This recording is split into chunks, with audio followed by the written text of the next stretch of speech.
So we are currently working with AT&T on a micro cell project. It can happen a number of different ways, but one way is the antenna. So you have let's just say a three-phase pole.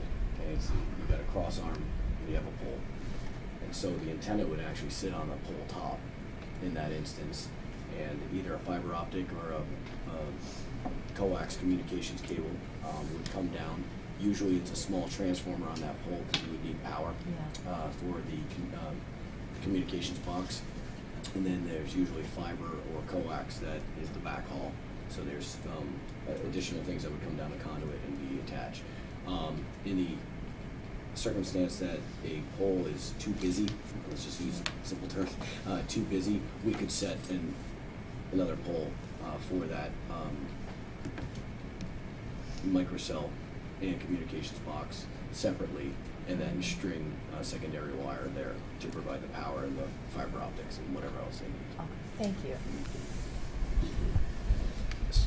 So how does it work with all the different wireless providers? I mean, when they're towers, we have a general policy in Vermont of co-location. Don't build a new tower. So what's the policy with all of these different wireless providers if each one wants to put an antenna on one pole?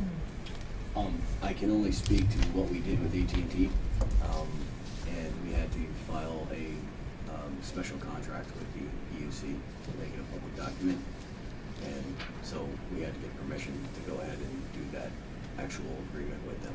So what if Verizon and T-Mobile and some others come along and want to do something on the same pole? I haven't crossed that bridge yet, so I don't know if I'm able to answer that. Any public notice around these particular small cells being put in front of people's homes on poles, if they are being put on poles in front of people's homes? All I can say is that we're following all the PUC regulations as they exist today. So so you're not answering the question. You're saying you're not going to answer the question.